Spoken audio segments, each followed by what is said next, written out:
The sheriff has spoken, and we have listened. We're going to talk about what Peyton Manning said about young quarterbacks playing, and if Sean Payton agrees with that, and what this all means for Bo Nix here on the DNVR Broncos podcast on a fun Friday episode. We're coming to you live from the DNVR Bar inside the Toyota Lounge, which is driven by your local Front Range Toyota stores. Toyota, the official vehicle of DNVR. We've got Super Bowl 50 champ Todd Davis, Peyton Manning's teammate, Henry Chisholm, Ryan Koenigsberg, Kale behind the camera, and yours truly, rocking and rolling with you today. Fellas, how we doing? It's Friday, man. Start the weekend off right. Memorial Day weekend. Long weekend, baby. It's going to be some fun. Usually I don't like when Todd wears Dodger stuff, but I think the upside down logo is acceptable. Okay. It's like the horns down thing, you know? Yeah. So this is actually a big debate because when I was at the Pac-12 tournament, there were some people that had that but buffs. And like some of the older fans, Hank obviously old in spirit, were saying like that's disrespectful. Yeah.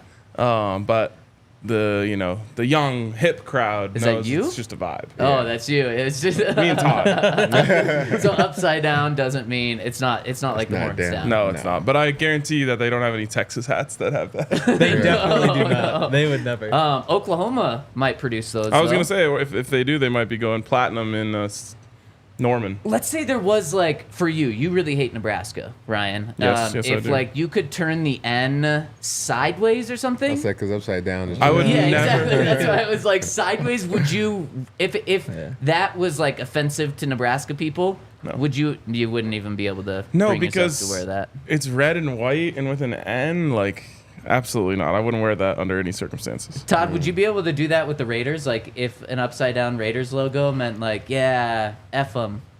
No, it has the same vibe. Yeah, I don't think so. It's still F them though, but I'm not wearing it. Exactly. Just put that on the hat. Was that your childhood team growing up? Yeah, it was, sadly. You know what I'm saying? But you're young and dumb. Oh, of course, you know of what I'm course. saying? You got to grow up mature and then you understand. I think it's even, that speaks even more volumes to that being your least favorite team now. Yeah. That you did love them growing up and the Broncos blood has got in you and it's your least favorite team. I think that's even more powerful. Yeah, you learn as you grow. You're naive at first and then you become wise. So I feel like I'm a lot wiser now. It's almost like the opposite of Peyton Manning with Broncos fans. Peyton just killed the Broncos, and I think Broncos fans hated him for it. I mean, it was back-to-back seasons in the early 2000s of Peyton. I guess the Broncos went into Indianapolis in those games and just got destroyed. And not just got destroyed in a playoff game, but got embarrassed to the point where, like, a receiver catches a pass. The Broncos defense is just so deflated that they don't even think about touching him. The receiver gets up and runs like 50 more yards for a touchdown. I think that was Marvin Harrison. I think it was. Yeah. And you're already down, 20 Wayne? At that or point. maybe it was Reggie Wayne. Yeah, it was Reggie And Wayne. then that happens, and it's just so deflating, and you're like, man, this Peyton guy's so good, and he kills us, so we just hate him. And then he comes to your team, and you're like, oh my God, this dude is the best. Because he is the best, we absolutely love him. So kind of the exact opposite of, Todd, your Raiders journey. And Peyton, we love him because of what he did on the field, but he just got awarded with the Mizell Award for Community Service here in Colorado. Peyton's the best on the field, off the field. So he spoke at this event a couple of nights ago. I believe it was Wednesday night, and obviously we had a lot to talk about yesterday with the Broncos OTAs. And he was talking about Bo Nix. He was talking about the Broncos. He was talking about when it's ideal for a quarterback to play. Should a rookie quarterback, play right away? Should a rookie quarterback wait and learn behind a veteran? And before we hear from Peyton, what do you guys think? Because there's two different thoughts here. You should sit back and learn and not get thrown in right away, not get messed up, not get the David Carr to you, where you go in and you just get ruined as a rookie because you get sacked, 72 times or something insane? Or is the best thing to do is get experience on the field? Todd, what do you think?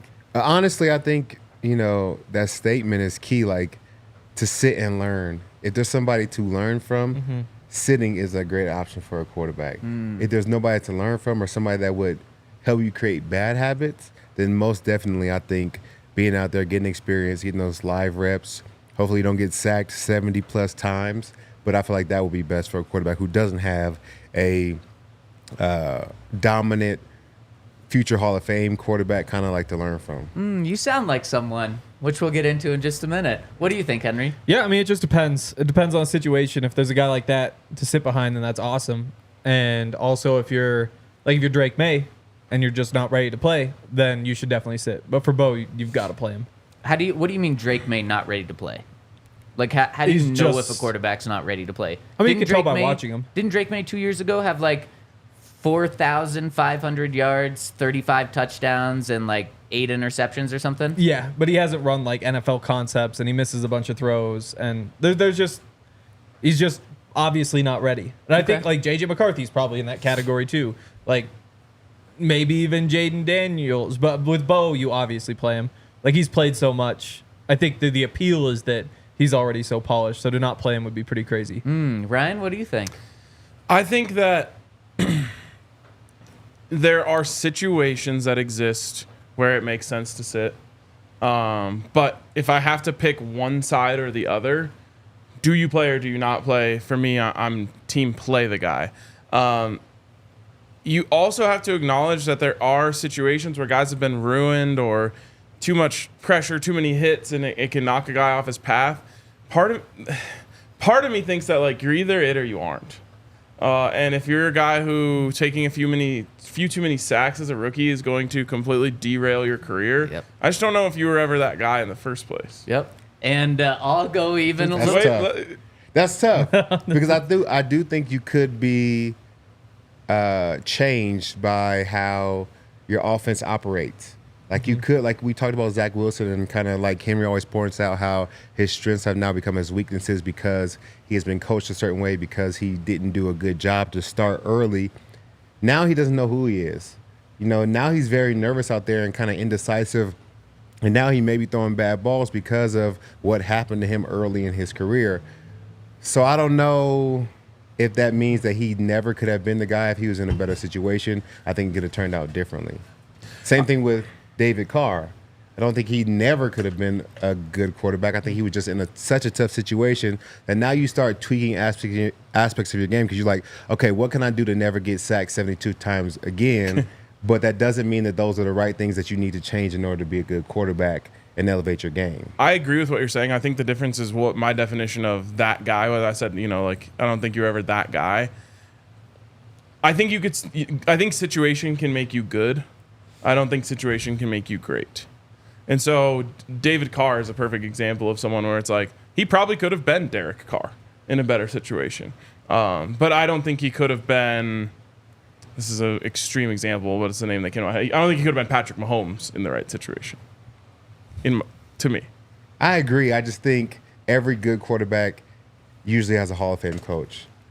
They're always paired together. So or does a great quarterback make a Hall of Fame coach? Could be, but they're always together. I don't know. Andy Reid was pretty dang good before he got Patrick Mahomes. He was. Peyton Manning's a pretty decent exception to the role. He did have some very good coaches. Tony Dungy's a very, very good coach. Hall of Famer. Yeah. Bill Belichick, Tom Brady, 6th-round draft pick. Bill Walsh, Joe Montana. Play, hand in hand together. So I do think situation matters, and I do think situation can take you from good to great if you're in the right situation. I don't think Patrick Mahomes, as much as I feel like he would be a good player in the NFL, I don't think he would have 3 Super Bowl rings this early in his career without Andy Reid. Tony Dungy was a defensive coach, though, was he not? Or was he an still offensive a great coach? Yes. I mean, I'm not sure. I mean, especially with a guy like that, you're probably just doing all sorts of things. Well, you're no, not I really think one or the other. Bill Belichick is an interesting one, too, because it's he got to start on special teams, I think. Yeah, but that's why, because he's not calling the defense or, calling the offense. He's just the head coach. Right. So that's, to me, different than Andy Reid, who's, an all-time great offensive coach before Patrick Mahomes arrives. But I think if you think he's not in the offensive game plan, that would be crazy. Just like we know when that big change happened with Sean and Vance, Sean, you have to step in sometimes to meeting rooms to make sure that guy's getting it right. So although Sean's the offensive coordinator, I got to go help in any way to game plan. I think the same thing is true with Bill Belichick. I've sat and watched, every defense all day. I don't really have a life outside of football. This is what I do. So when we're going to play the Tampa Bay Bucks, I'm going to go and sit down with you and say, hey, this is what I've seen on film. And I know that adds to Tom's ability to be a great quarterback. Yep.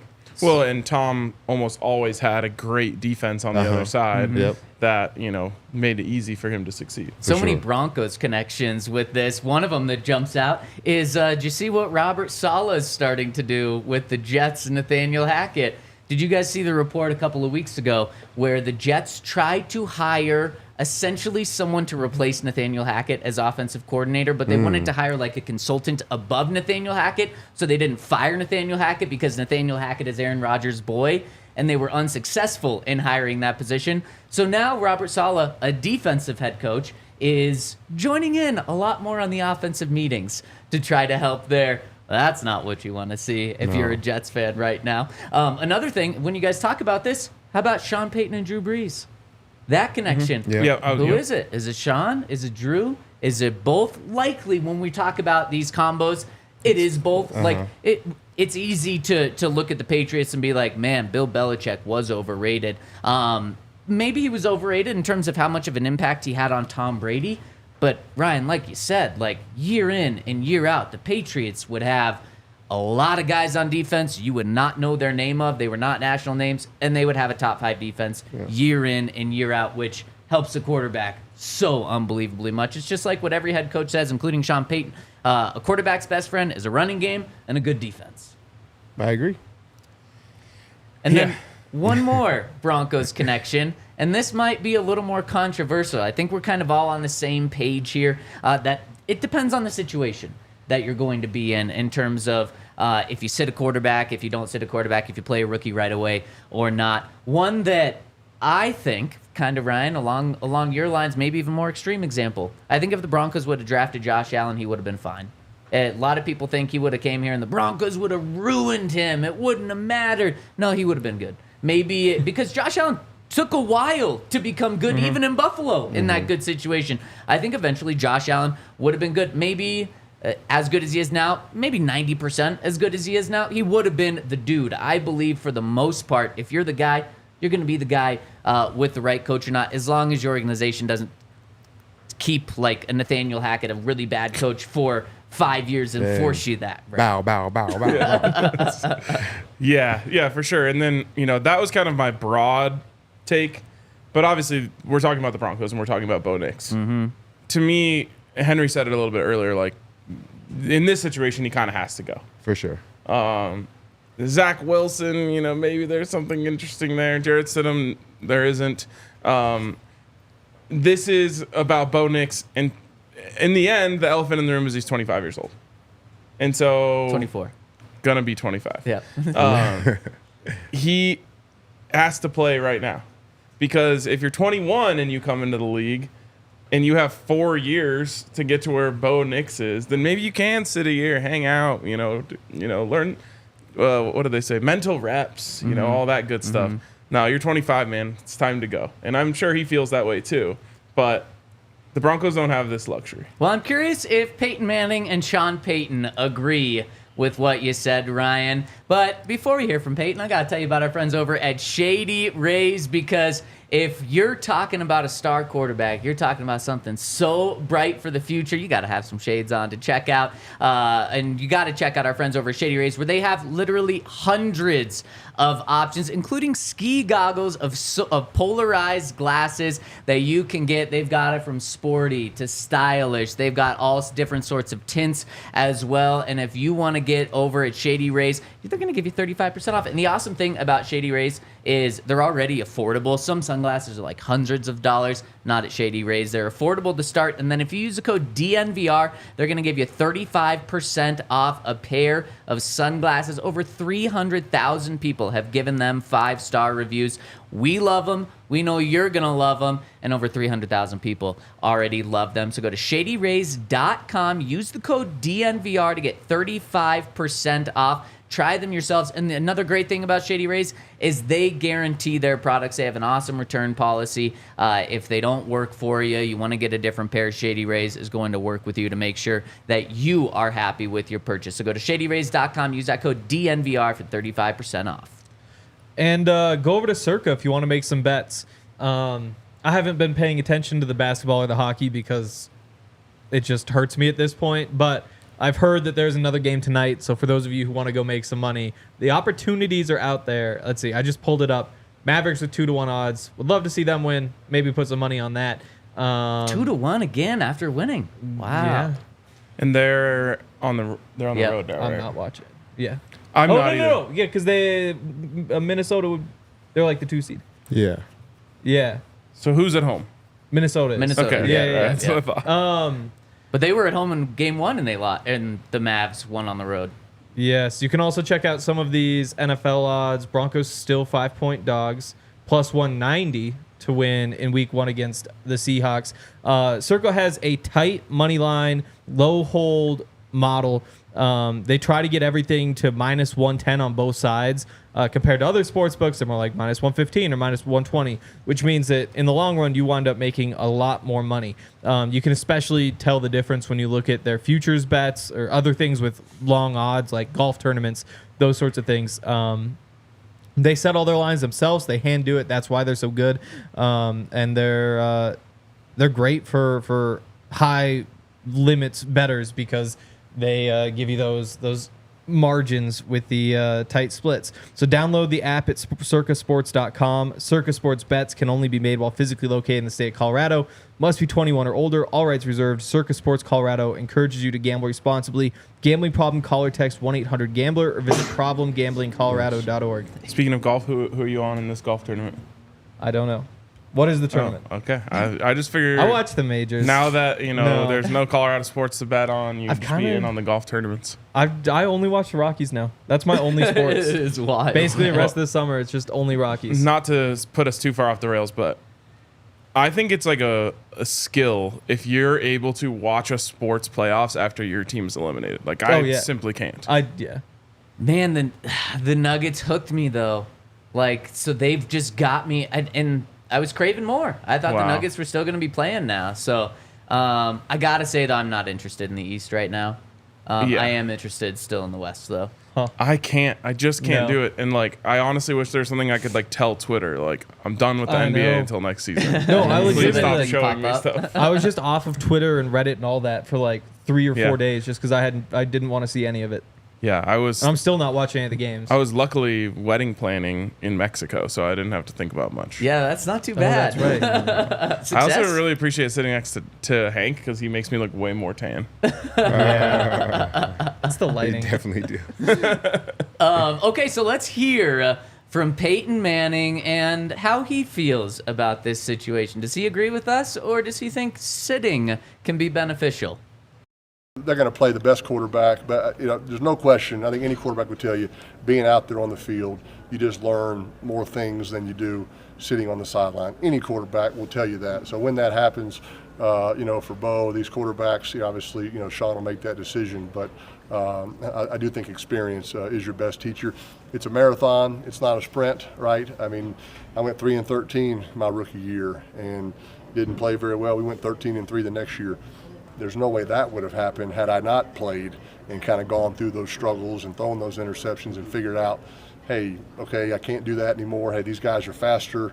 You just sort of file it all away. And, Eli played, I think, 6 games his rookie year, and he said what he learned in the 6 that he played was, night and day compared, to the 10 that he sat. So, we'll see how it all shakes out. I've heard enough. Should be playing right away.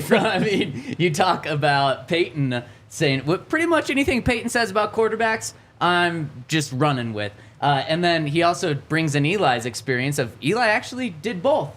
And he said that the playing was by far more valuable.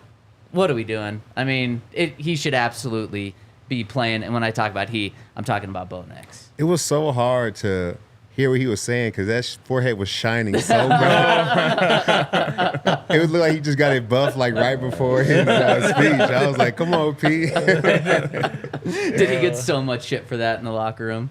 A little bit, yeah. Gotta be careful with your jab. Yeah, it's really true. What was blinding me was an orange and blue suit. Like he's got the orange tie, the blue suit. It must suck to be a Colts fan. Just getting reminded day in and day out Bronco, that baby. he has embraced the Broncos way more.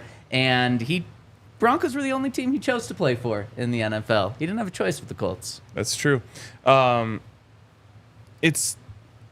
one thing we didn't talk about is what he just mentioned with Eli. And it is an option. You could play Zach Wilson half the season and play Bo Nix the second half. To me, that is punting on first down. Like you're basically, if you're saying we're not starting Bo Nix this year, you're kind of saying like, we'll go get him next year.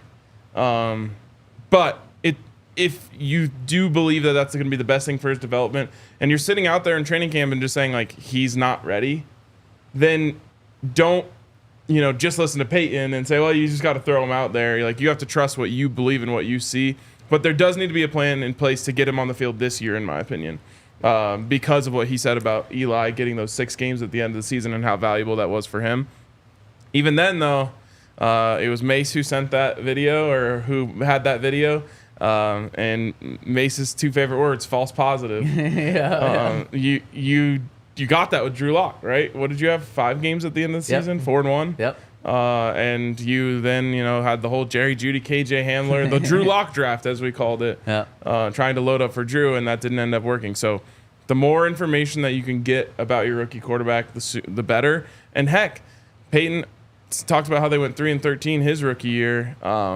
This might not be a good time to say this, but like if you go 2-14, 3-13, you're gonna have a really high pick again. Maybe there's a quarterback you like better. I'm not someone who's against saying go back to the well and get another guy because there's a guy from Colorado in the well. I didn't say anything about him. I didn't say anything about him. I think a lot of this like depends on like what kind of a dog we feel like Bo Nix is. Because then you have 2 different players in Peyton Manning and Eli. Both won 2 Super Bowls and both were extremely successful.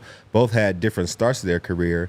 And if Peyton Manning wasn't a dog enough to break the record for interceptions and go 3-13 and find a way to be better, then it could have crumbled him. You know what I'm saying? So, I think Bo Nix is the kind of person that would persevere through adversities. I mean, you've seen it in his career. Left Auburn, had a lot of adversities towards the end of his career, found a way to, reinvent himself and become even better than he was to start.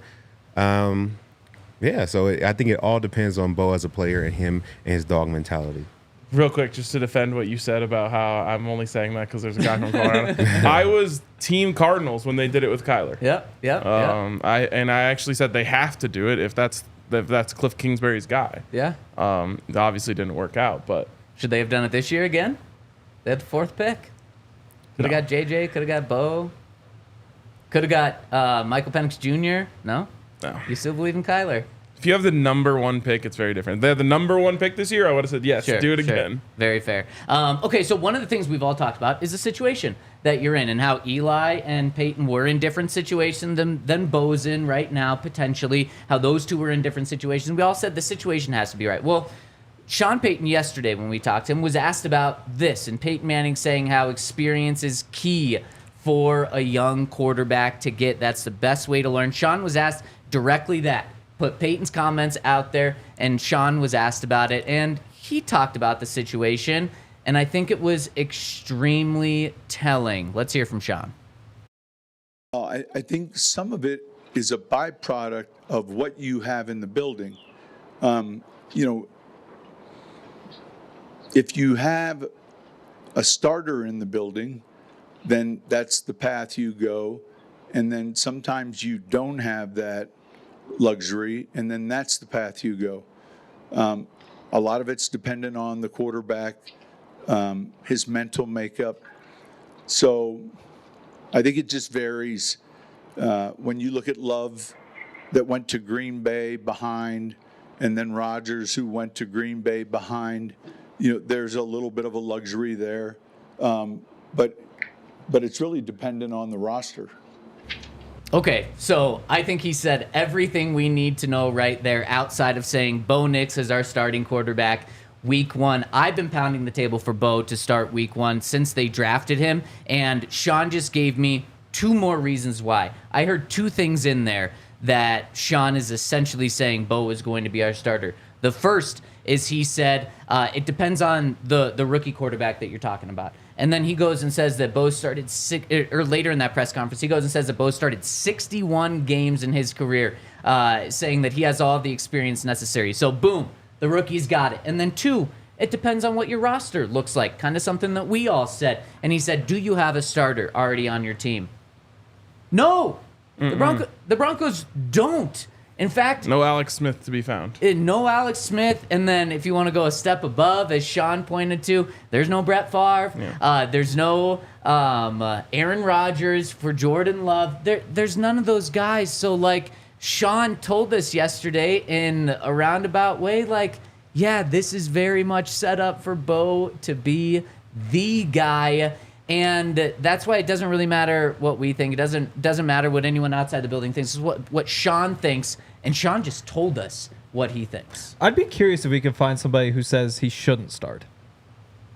Maybe because I haven't Andy even seen Reid, it like the Patrick chat. Mahomes Jordan might say Love. that. Maybe. Yeah, I mean, Maybe. those Zach type Wilson's of people. mom and dad. Yeah, okay, Zach Wilson There's would a say few so. There we go. people. Zach Mom's, Wilson's mom's family. friends. There we go. Yeah, exactly. Maybe, Todd, this is a good question for you. Who do you think gives the Broncos the best chance to win week 1? Do you think it's a guy who has never played in the NFL before? Or do you think it's a Jarrett Stidham who does have starts under his belt, or a Zach Wilson who started 31 games in his career? I think because you see everybody's body at work, and although Bo Nix hasn't played, I feel like they all give the team the exact same chance of winning right now.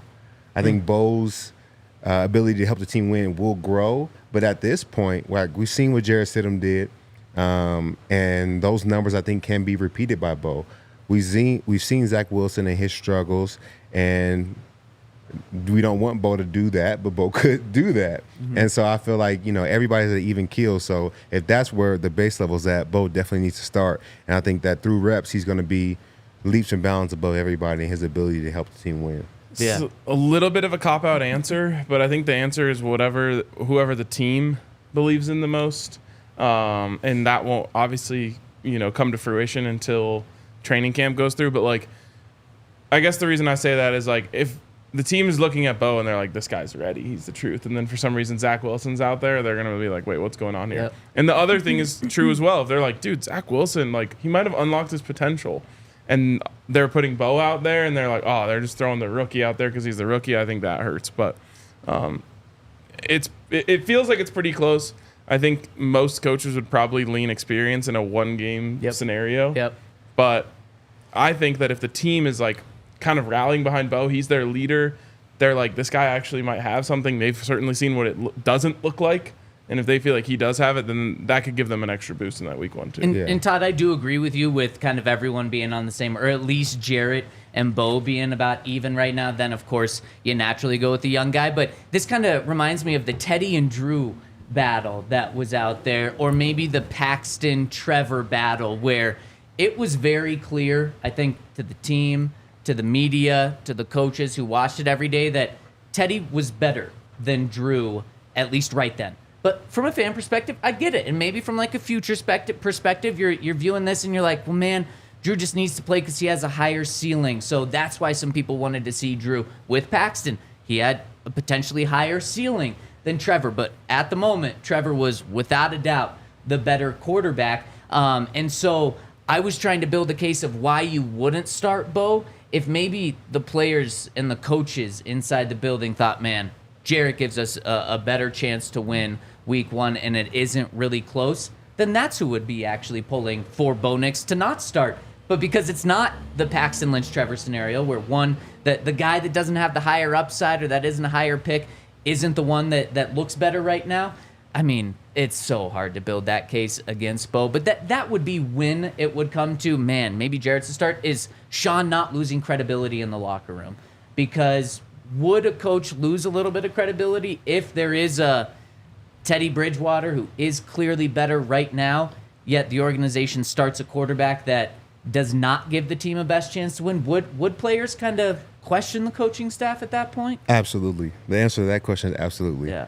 But in this case, I feel like it's different because no matter what position, when you walk in as a first-round draft pick, we expect you to be the guy. So for the offensive line in particular, like, I may block a little bit harder when Bo's in the game because I know if I let him get hurt, it's really on me because he's going to be here for the next 10 years, whether I'm here or not. I may run my routes a little bit more crisp when Bo's that quarterback. Like, everybody's expecting him to be the guy. Like, when we have conversations, when we coach him up as defensive players talking to the offense, we're talking to Bo because we know we need him to be the guy. Yep. I think it would have to be like Zach Wilson is playing out of his mind, just out here like balling every day, no interceptions, just picking us apart, like playing like Peyton Manning for us to kind of like shift that focus from trying to make Bo the guy to now being like, okay, Zach is just so much better, he has to start. I think there's nothing that could happen between now and training camp that would change the player's mind because everybody is expecting Bo to be the guy. Everybody's expecting him to be kind of like that savior in a lot of ways. So everybody's focused on that, and everybody's going to help him do that. Like, believe Tim Patrick is pulling him to the side and having conversations with him. Like, Javonte is talking to him about different things in the running game. So in this case, I feel like he's the number one draft pick, and the locker room wants him to be the guy. So that's what they're expecting Sean to want to. Yep, I completely agree. Let's hear a little bit more from Peyton because he has some specific comments on Bo himself, and then also got to talk about Peyton's rookie season, and he has a little joke about it that I want to get into. But I got to give a shout out to our friends over at Circle K. You guys know how we know Circle K is the best. Look at our snack cart from Circle K. Dry. There's one bag of barbecue chips left, and what is that, 5-6 levels? Yep. Shows that their snacks are unbeatable. And if you want to get some snacks for free, you got to download the Inner Circle app by going to circlek.com/innercircle, scanning the QR code on the screen, or going to the App Store and getting the Circle or the Inner Circle app, where they're going to give members of their Inner Circle app, they're going to give them every 6th item for free. Your first 5 Polar Pops are going to be free, and all you need to do is enter your email and your phone number to be enrolled, and then all you need your phone number when you're in the store to get these deals. So first 5 Polar Pops 5 free going to be drinks? free. Exactly. I mean, just right off the bat. Plus, they've got discounts on gas as well. Everyone, unless you have an electric car, needs gas, and so you're going to be at the gas station anyways. Might as well get discounts on gas. Might as well get free drinks and then discounts on food as well. So make sure to use that Inner Circle app. Find it in the App Store under Inner Circle, and then you can go to offers once you're in the app. Enjoy your members' exclusive deals, including 69-cent Frosters or Polar Pops now through September 3rd, the hottest months of the year. They're giving you a deal on those cold drinks. So scan the QR code on the screen, go to circlek.com/inner-circle for more information on how to become an Inner Circle member. You trying to get the QR code? Yeah, I'm Did you get sending it? it to someone. Can you get it from here? I got it, I but think it it's didn't tough scan. with the back. Oh. Like, I got it, and then it sent the little link to the bottom. Let's see if I can get it. Oh, yep, I got it. Oh, I'm wow. in. One last try before you take I'm it down, in. Kale. Oh man, sent me right to the App Store. But There we go. I've already got it. Wow. Boom. So just press the open button. Shout out to our friends over at True Fan Travel. You know, we're traveling with them to Tampa Bay this year. Let's go. And it's going to be a fantastic trip. A lot of fun, a lot of drinking, a lot of cool meetups and hangouts, yacht parties, and we're definitely going to have a lot of fun. You don't just want to watch the game, you want to live it. You can travel to the most sought-after games worldwide, from football to baseball to basketball, soccer, and more. When you have custom travel packages through True Fan Travel, they can include tickets, 4- and 5-star accommodations, a unique local experience, making it an unforgettable sports giveaway. And also they do different things like meet and greets with former players. You can take pictures, shake hands, you can snap moments. You don't want to miss Meet and greet it. with a former player, like Todd Davis. I mean, I think there's Damn. something happening in Tampa Bay. I don't know exactly what it is yet, but I think it's going to be a fun experience. I think we're all going to be there, so you know what I'm saying? It's going to be fun regardless. What's the best yacht you've ever been on? I don't know the names. You know what I'm saying? It's tough to say. I've had some fun on yachts though. Okay. I saw a yacht that was parked next to the hotel I was at this last week, and I just started like researching it. That's always fun. It's wild when yachts have their own like Wikipedia pages. Yachts are so expensive. Yeah. So They are. expensive. Like I was like, this was a beautiful, beautiful vessel, if you will. Yeah. But I like looked it up. It was like $453 million to Yeah. build. I'm like, what? Yeah. Yeah. There Think was of all the one- other things you could do with that. I think we true. must And have that, been not in- even thinking of like charity. I'm just thinking of like things you could buy. Yeah. And then you're just stuck on a boat. Yep. There's And so they much had on parked, that. and they There's had so much parked- growth on that. they had parked the boat to then stay at the hotel for the weekend. I'm like, you're not even staying on your quarter or $500 million boat. That's big time. And if you want to come to our yacht party and you want to be on our I don't know if it's a $500 million boat, but it should be fun. Head to truefantravel.com/trips to book your spot today. Be on the lookout for more road trips brought to you by True Fan Travel. Sign-ups for these road trips are live while spots last. So I'm so pumped to go to Tampa. That's going to be perfect. End of September is when the game is. And Sean Payton, talking about the schedule yesterday, said there's 2 games where there might be weather issues. Cincinnati in December when the Broncos go there, and Tampa Bay in September. And I thought, man, that sucks for you guys. And that might be a weather issue for the players playing in like potentially 90, 95 degrees, however hot it could be with all that humidity, and you're running. That's perfect for a vacation to go true. when it's that Cool weather. weather. So, like, might be an issue for the team. Not for us, though. I'm guessing he was thinking rain. Yeah, I think that's hurricane season. Really? Yeah. Yeah. I would But thought. remember the Paxton, the Lightning Oh, game? yeah. Yep. Yeah. Oh, yeah, that game Yeah. sucked. We were killing them. Yeah. And then we had to go in. They tried to like claw back, but Yeah, because we were like, let's just get this over with. And I think that was an early October game. I think TJ Ward might have had a pick 6 early on or something like that. Maybe. Yeah, and there was a weather delay. Yeah, the Lightning. Man, yeah. So you could be right about And that. then there were like a few years ago, they had to like move a bunch of games out of Tampa, especially college football games. They like played them in other places, not in right, Florida. right. This says hurricane season's June 1st through November 30th. Well, So that would be like right. that's most of the NFL there. season then there. Yeah. Okay, so let's hear from Peyton Manning talking about Bo Nix, his initial impressions of Peyton and the Broncos' second highest drafted rookie ever. We played golf a few weeks together, and then Bo came to our camp as well when he was at Auburn, and he and I stayed in touch. He actually won the National Football Foundation Scholar Athlete Award this year, which I won when I was in college, and so I was there at the banquet and got a picture with Bo, and I remember, just talking to Bo when he was thinking about transferring, and so we've kind of stayed in touch, and I'm super happy for him to be here. I think it's a great fit for him, and I can tell how excited, Sean is to have Bo here. Zach Wilson is the one quarterback that I don't know personally, but I reached out to him when he signed. So it sounds like they got great competition over there. That's always good, makes everybody better. And so I think the quarterback position is in good shape. And, I think Sean's system is extremely quarterback friendly. I never played in it, but, played against it and have watched it and know the success that, Drew Brees had and Tony Romo had. So it's the kind of system that I'd like to play in, right? It's very quarterback friendly. Shout out to Crystal Mason for that video. Chris Thompson with the Gazette. Peyton not only thinks that Bo is good, but loves the system that he's in with Sean Payton. It's kind of funny hearing, Peyton Manning being like, "Man, I wish I could play in a quarterback-friendly system like Sean runs." Peyton, you played in the Peyton Manning system. It was the Peyton Manning offense. It was your offense that you got to play in. That's probably even more quarterback-friendly than a quarterback-friendly offense. Yeah, because I can do what I want. Yeah. And if I messed up, I meant to do that. Because Maybe he means when he. Exactly. That's like Todd, you playing in the Todd Davis defense. Exactly, and I'm the coach too. Yeah, exactly. Maybe he's meaning when he was young. I wonder, That's like, true. when the Peyton Manning offense became a thing. Like, when they were like, oh, he can just design the offense. I think it was Pretty quick. you would just kind of like ease into it because it's technically like an Air Coryell offense from Don Coryell with Doug Flutie, and so that's been like in San Diego for forever, and then I guess LA with the Chargers. But I can't remember how exactly it got to Indy, but they would have been running that system, and then as you just go through that system, it's like, hey, when we do this, I like it if the this way. safety yeah. does like, and so then there's just a bunch of other little pieces. I would imagine, not that I was ever invited to any of those meetings, but How old are you? That's 5? good insight, Hank. I was 5. Yeah, 5. That's why you weren't invited. Yeah. Yeah, probably. That would be but number 1. I think it happened really damn quick in his career when it became the Peyton Manning offense. Because let's dive into Peyton Manning because it is just wild.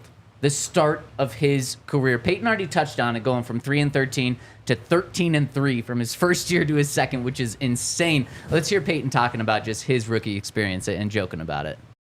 Yeah, look, I think experience is still your best teacher, and there's lots of philosophies and debates on whether you sit a rookie or you play him right away. Obviously Patrick Mahomes sat for a year, and then he's been to an AFC championship every year since. I'm not sure that would have, if he would have played as a rookie, I still think he would have had the same success. So, I played as a rookie. That was, it was not a fun year, is well documented, how many interceptions that I threw. I mean, if, any one of these rookies wanted to break my interception record, I'd be for it. I don't want Bo to break it, but I'd like to get that one off my resume. You'd think with 17 games that they would be able to do it, right? It's 28. It's shouldn't be that hard, but anyway, I'm over it. Yeah, he sounds over it, doesn't he? He talks about that at least 4 times a year. Yep. Do you guys know Peyton's stats his rookie year? Obviously, the 3-13. 31 interceptions. Okay. Henry, how many picks do you think Peyton had? Thought it was 28. I tweeted 28, so I hope that's right. If Henry's tweeted it, he's probably on to something. Mm-hmm. 28. Yeah. Oh, good. How many touchdowns to go with 28 interceptions? I'm gonna guess 21. 21. Okay, so more picks and touchdowns. Yes. Yeah, Henry, I'd say did you like tweet it too? 18. Okay. No. 31. Todd's closest. 26. Wow. Still more 26 interceptions than touchdowns. 56% completion and 3,700 yards, which was like 233 yards per game. It's not bad, not great. Only 22 sacks, though. A 71.2 passer rating.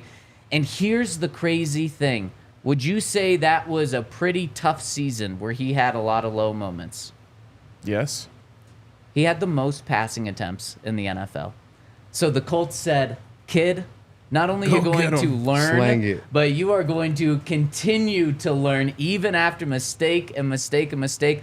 And you know what? The Colts said, we believe in you so much that we don't think you're going to get ruined from this. We want you to get all the experience necessary. You could have pointed to that 56% completion. Now, obviously, stats are a little different now, but that was still bad back 25 years ago. You could have pointed to that and said, you need to draft someone else in this next year. You could point to 28 interceptions and said, you need to draft someone else this season. Instead, they obviously saw enough. The flashes of 26 touchdowns were enough where his his second season, then he went 13-3. Can you guess what his touchdown?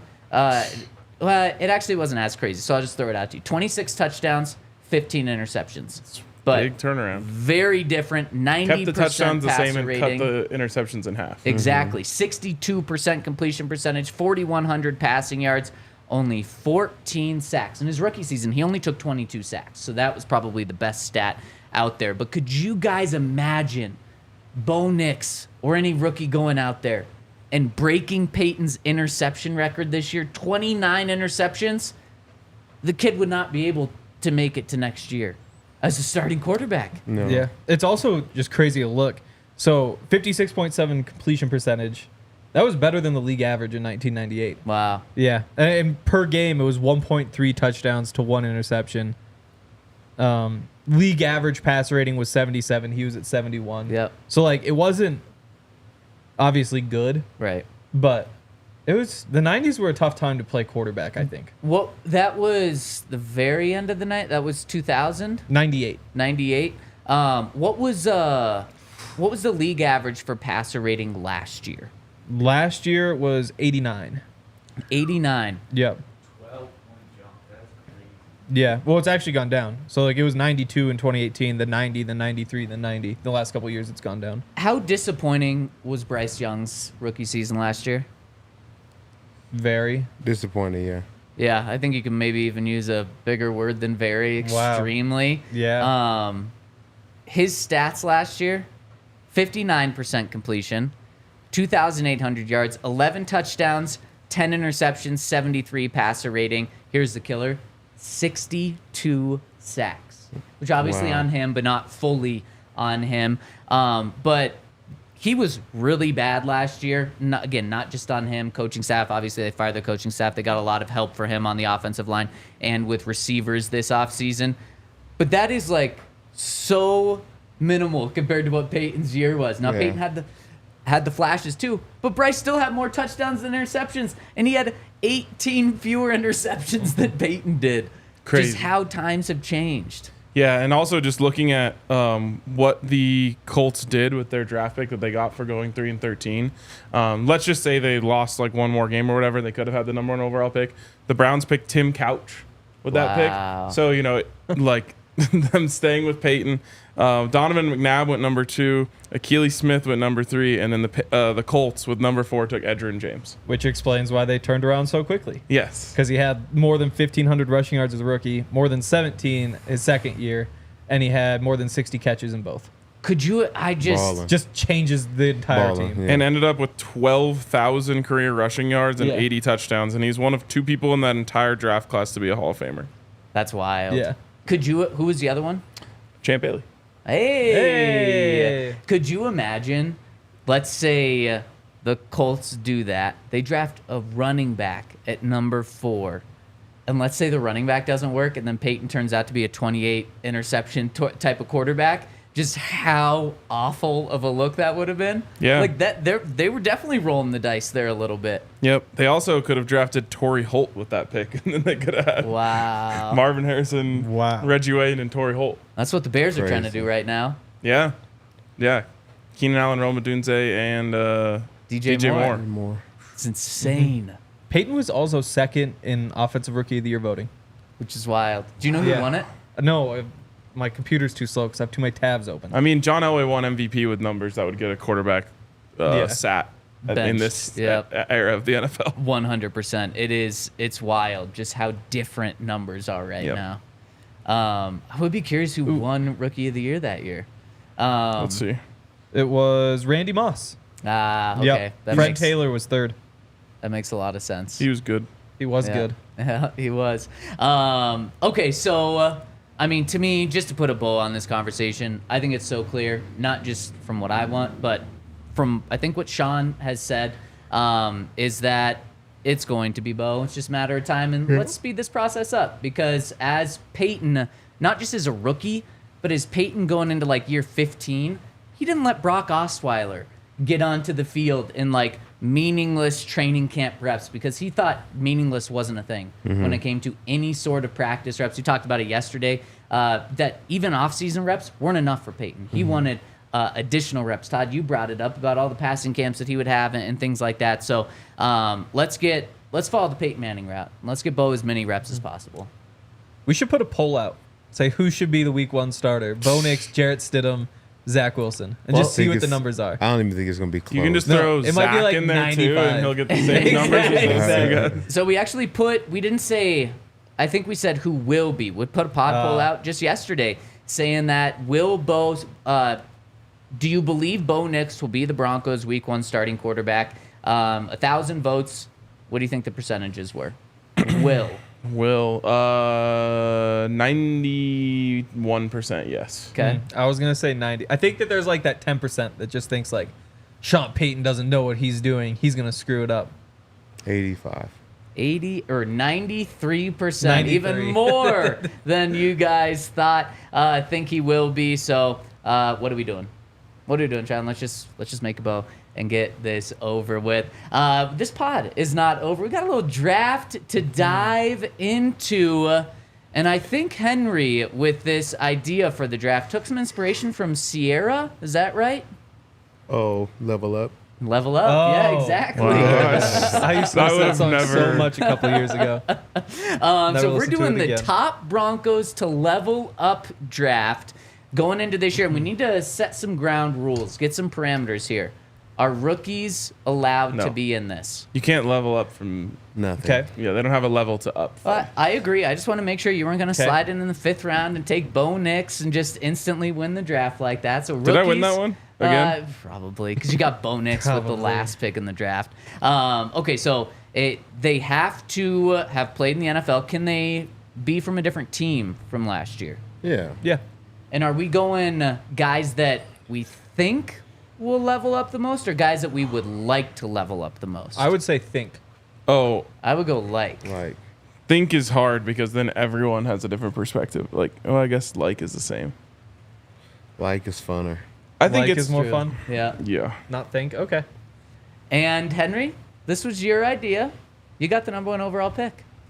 You are on the clock. Oh no. So I had planned for think, so I don't even have a board. Let's go with who would you like to see? So obviously quarterbacks are out. I think Bo Nix is starter. It's tempting to just say like Zach Wilson, but I don't think even one level up does it.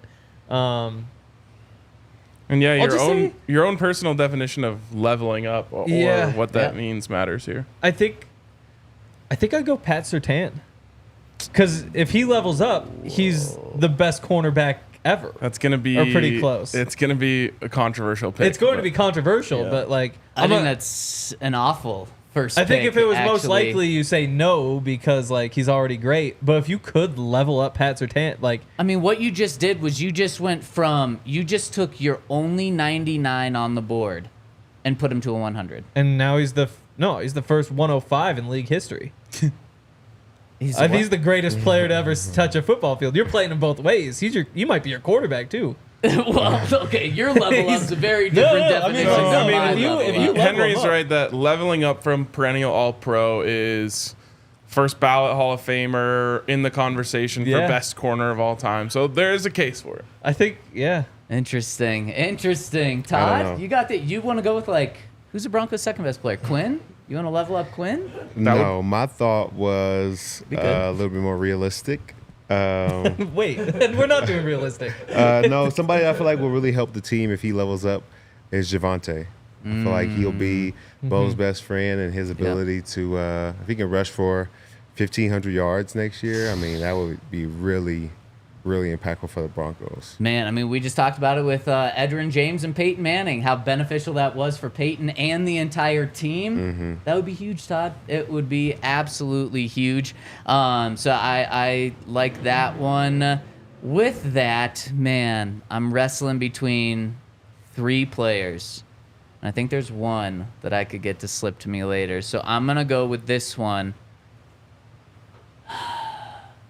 I'm going to go with Marvin Mims because I think he has the juice to be absolutely 1,000-yard. I want to say 1,500-yard receiver. And if you can level him up and have an absolute stud who's a playmaker who can do everything from as a receiver position, that's where I want to go here because also that's going to help Bo the most. Yeah, but like him leveling up could just be like 700 yards. Yeah. If Pat is going, if you guys are viewing Pat's level up as that, I'm viewing Marvin's level up as No. he's the number 1 receiver. You're not Matt understanding. Matt Green Pat's should go 5 or 10. Pat's level is already at the top, so going up one level is like Yeah. in that category. His level is very low. No, so I'm- he can level up. I mean, you could even say like 850. That's one level up. Saying 1,500 yards means like he just leveled up to Justin That's like Jefferson. 6 levels. Here's the thing, though. Let me explain. His first 4 games of the season, when he was getting opportunities, he was on pace to be a 1,000-yard receiver. I believe like 1,100-yard receiver when he was getting the opportunities. And then Sean admitted, and I was shocked to hear Sean continue to admit that it was his fault for not getting Marvin more opportunities. So I think Marvin already has that 1,000 yards in him. Now it's about leveling up to that 1,500 No, yards. that's That's not how that works. That's not the how it case, works that's at the all. case We're looking I'm at building. 4-game sample sizes. That's the There's case some I'm others in there building. too. Okay. I will start with Quinn Meinerz. To me, him leveling up means he is one of the best offensive linemen in the NFL. And that's huge for the Broncos. Next one is tough for me. I can't pick who I want to pick because nobody likes him right now. Oh, dang. That's a good choice, though. Nobody likes him right now. I'm gonna. Come on. You know who he's talking about? I'll tell you after. I'm going to pick. I forgot about him. I'm gonna pick Jaquan McMillan. Another one where it's like if he levels up, then he honestly had stretches last year where he was one of the best, slot corners in the game. So him leveling up, and I'm always scared of guys who like flash in the pan like that of going the other way. So if you could promise me right now that he actually ascends this season, that's huge for the Broncos. Yeah, I totally see that one. But I'm gonna go here. I can't believe this guy fell to the 6th pick. I'm gonna go Baron Browning. Okay, that was my other. The Broncos need a dominant pass rusher, and this leveling up for him would be double-digit sacks. This is the first time that the Broncos would have a double-digit sack person since who would it be? Von Miller? Bradley Chubb. I think Von Miller and Bradley did it the same year. Chubb. Yep. Bradley Chubb's rookie season. They both That did is it. insane. How many did he have last year? Baron? 6, I Okay, think. I mean Jonathan 4.5. Cooper had what, 8.5? Cooper had 8.5. I think There's 4.5 for I think Baron. Baron Browning's level up is Okay. is And he higher, played less though. games. Yeah. Yeah. Oh, yeah, she only played like exactly. 10. Next. You going with the unlikable person? I want to. Because that level up would be a good level up. It for the would team. be. Great level up. It'd Who be a the great hell level up. is this? I may just have to do it. Do it. You want me to fail? No. He's not coming all the way back around to me, so it doesn't matter. All right, I'm going Cortland Sutton. Yeah. I think 10 touchdowns, and really the best offensive weapon we had last year. If he can level that up, maybe he could be a Pro Bowler. Is that a good level up? Yeah, no, You know what I'm he saying? has That's in his career, so. That's a real level up, and I feel like he would be a huge weapon for Bo to have. Definitely. And so I think that level up would be crazy. So Yeah, the level up case- would be like 1,000 yards and like 14 touchdowns. Yeah, that's huge. And the That'd be a case great year. for this is Cortland leveling up would be such great news for Bo Nix. Yeah. The case against it is he's already asking for more money. If he levels up this season, well, hopefully you gave him more money already. Yeah. Because if he levels up this season, then then the numbers are gonna get crazy. See, that's just the only thing why it's a little interesting that Cortland's asking for more money right now, is because he still has one more year left on his deal. I'm not saying he's not confident in himself. Maybe he just doesn't view a rookie quarterback or Jarrett Stidham or Zach Wilson being able to get him the 10 touchdowns or equivalent of 10 touchdowns as last year. But I do find it a little interesting that he's deciding to do this now and capitalizing off the 10 touchdowns. That kind of tells me that he thinks that was a better season than what he's going to have this year. And again, he's probably not doubting himself, because I don't think super competitive athletes that make it this far in their career doubt themselves like that. But I just find that a little fascinating about Cortland doing it this year instead of next year. I think the reason he's doing it now is so he can get some guaranteed money next year. Because otherwise they just cut him after the season because they owe him nothing next season. So I think you do it right now to get those guarantees up. Yeah, but So that it isn't technically I don't think he's just looking for more guarantees. I think he's looking for more money as well. Yeah. But what Henry's saying is you have no job security Yeah. if you get to next year. Yeah, Even I if mean, you right do now, ball out. he only has $2 million guaranteed. So if we're talking job security, it's not like there's much right there now, anyways. Yeah. Yeah. Other than the roster, they need him. Is the security. So that's why you do it too. Yep. Only $2 million, they could cut me tomorrow if they really wanted to. Yeah. So it's really like I'm really feeling like I'm on the last year of my contract. Yeah. Next year doesn't matter at all. Yep. This year I only have $2 million. They can cut me whenever. Like, might be a good time to do it. But then if you're saying that there's a lot of job security because he feels like he's the only true number one, then he wouldn't feel that way. There is no job security. What do you mean? Ball security is job security. Henry's saying, yeah, shout out to I mean, Rock. like Yeah. that's the leverage, I guess. Is You're that saying, yeah, they he's need the him. best player. They Yeah. need him, but there's no job security in just They being could needed. get rid of him. Yeah. Yeah, we need you, Justin Simmons. He's gone. Like, it's true. not just about being needed. It's about what the Yeah. team is willing to pay, and then also if they feel like. But you what really they don't wanna want to do. go into a season without Cortland Sutton with your rookie quarterback. That's also his leverage. Yeah. Yeah, I mean it's not optimal, but it doesn't mean the teams have to bend the knee to it. You don't want to go No. into a season without Chris Jones Yeah. and possibly not win a Super Bowl. yeah, that's true. But you hold out as long as you can. You know. Yeah.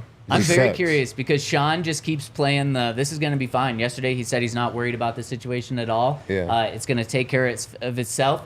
When Sean says that, I wonder if he's just going to tell George Payton, give Cortland like whatever he wants or make it give him a contract so he's back, or if he's like, no, Cortland's going to come back because he loses out on $13 million if he doesn't come back. I'm so curious to see why Sean is so comfortable with it. Yeah. I think Sean thinks that he can print wide receivers. And so he's like, we have him, we don't have him, doesn't matter. I'll just put Tim Patrick in that slot. He'll do fine. That's what I think too. Yeah. That's why I think the Broncos have a lot. They've loaded up on guys that might be able to come dudes. Yeah, for sure. And I mean, you get these guys on their rookie deals, you get them cheap. If you think that you can turn Troy Franklin into a beast and pay him, whatever you're paying him, it's a lot better than paying Cortland Sutton $15 million. Yep. I did not realize this has been a great conversation. We need to fly through this draft because it is already noon. So Todd, you got Henry, you got back-to-back picks here. Yeah. We're gonna get yelled I've at. been really Speed. thinking about these. Speed. I'm going to go with faster, position of faster. value. Nick Bonito and Jonathan Cooper. Nice. There you go. Yeah. Nick Bonito and Nick Bonito Jonathan would be an Cooper. exciting one. Nick Bonito goes from like 8 sacks to like 11. Coop goes Okay, like to I'm 11 going. and a half, 12. We It's gotta not go your turn. speed. It's not your turn. It's not your turn. Oh, it's not your turn. I'm going. He always does that. I'm going Tim Patrick. Nice. A I like healthy that a Tim lot. Patrick That's a good leveling one. up from his last healthy season to this year. I think a level up would be awesome for the team. Damn. And right Todd now- might be onto something here. He's rebuilding the offense. And right now, I am going to go Riley Moss. We talk about that cornerback 2 position. I think, maybe from what we've seen a little bit too, they want it to be Riley Moss. If he takes that level up and is a starting cornerback, that'll be huge. Leveling up from 0 to 1, though? Cortland. I mean, TP. No. From backup to starter. Okay. Give me. Oh, God, I forgot who I wanted. Oh, I want Jaleel McLaughlin. I like that. Yeah. Become just like a nasty mismatch weapon. There you go. No, that's a great one. That's nice. That's okay. And then I will take. Ooh, this is tough. Speed. I'm sorry. Speed. I'll take. Speed. Zach Allen. Zach Allen. okay. That's a good Yeah. one. Any love for the Zacks, especially when it's spelled that way. I love that one. Kale. Okay, I'm going to go here. I am going to go Mike McGlinchey. I can't believe he Damn. fell this far. Yeah. I was You gonna- that level was my him next up. That pick. is really Okay. good for your rookie quarterback. That's going to be my next pick. Great point.